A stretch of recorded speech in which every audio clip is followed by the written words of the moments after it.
Rapunzel. Once upon a time, there was a man and a woman who had longed for a child but were unable to have one. After many years, God finally granted their wish. There was a small window at the back of their house where they could see a beautiful garden.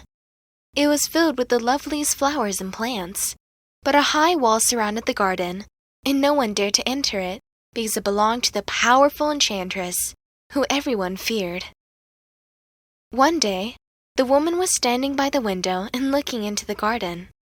She saw a patch of beautiful rampion, Rapunzel, which looked so fresh and green. She wanted it so much that she became sick and pale. Her husband grew worried and asked, "What's wrong, my dear wife?" She replied, "If I can't have some of that rampion from the garden behind our house, I will die." Her loving husband thought, "I will get some of the rampion for her, no matter what it costs."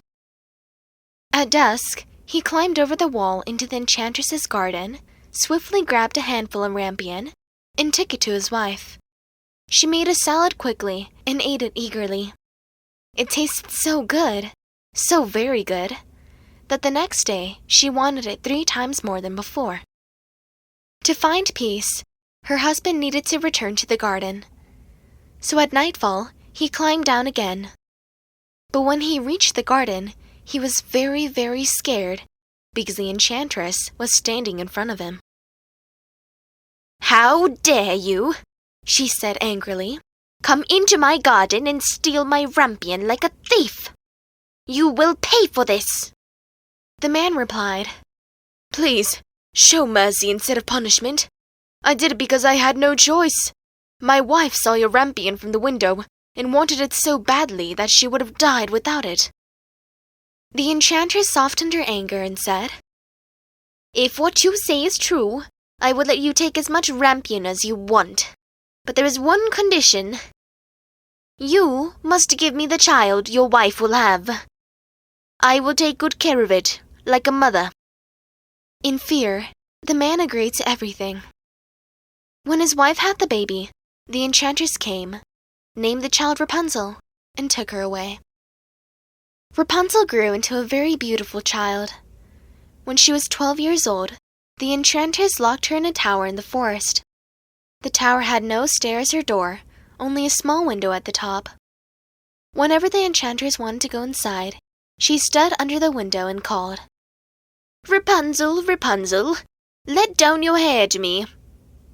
Rapunzel had long, beautiful hair, as fine as spun gold. When she heard the enchantress's voice, she untied her braided hair, wrapped it around a hook by the window, and let it fall down. The hair was so long that it reached all the way to the ground, and the enchantress climbed up by it. After a year or two, if she was locked up when she was 12, 2 years later she's 14. After a year or two, the king's son rode down through the forest and passed by the tower. He heard a beautiful song and stopped to listen. It was Rapunzel, who sang to pass the time. The king's son wanted to reach her, but there was no door to the tower. He rode home, but the song touched his heart so much that he returned every day to listen. One day, while standing behind the tree, he saw the enchantress arrive. He heard her call, "Rapunzel, Rapunzel, let down your hair to me." Rapunzel let down her braided hair, and the enchantress climbed up to her. The prince saw this and thought, "If that's how they get up, I will try too." The next evening, when it began to get dark, he went to the tower and called, "Rapunzel, Rapunzel, let down your hair to me." Immediately, the hair fell down and the king's son climbed up. At first, Rapunzel was very scared when she saw the prince, as she had never seen a man before. But the king's son spoke to her kindly, like a friend. He told her that her singing had touched his heart so much that he couldn't rest until he saw her. Rapunzel soon lost her fear, and when the prince asked if she would marry him, she saw that he was young and handsome. She thought, "He will love me more than old Dame Gothel does." So she said yes and placed her hand in his. Then she added, I would gladly leave with you, but I don't know how to get down. Bring a piece of silk with you every time you come, and I will weave a ladder with it. Once it's ready, I will climb down, and you can take me away on your horse." They agreed that he would visit her every evening, because the old woman came during the day.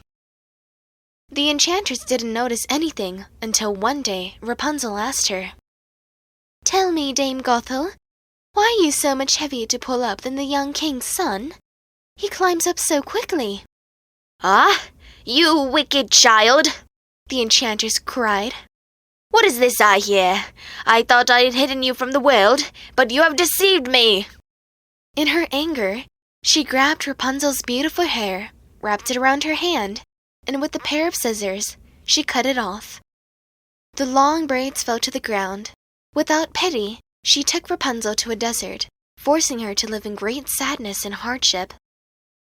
On the same day she sent Rapunzel away, the enchantress tied the cut-off braids to the hook of the window. When the king's son came and called out, "Rapunzel, Rapunzel, let down your hair to me." She let the hair fall down. The king's son climbed up, but instead of finding his dear Rapunzel, he saw the enchantress. She looked at him with angry, hateful eyes. "Aha!" she said with a sneer. "You came to find your dear one, but the beautiful bird no longer sings in the nest. The cat has taken her and will scratch out your eyes too. Rapunzel is gone. You will never see her again." The king's son was overwhelmed with pain, and in despair, he jumped from the tower. He survived, but the thorns below hurt his eyes. He became blind and wandered through the forest, eating only roots and berries. All he did was cry and mourn the loss of his dear wife. For several years, he wandered in misery until one day he came to the desert where Rapunzel was living. He heard a voice that sounded so familiar, and he followed it. As he got closer, Rapunzel recognized him, ran to him, and cried as she embraced him.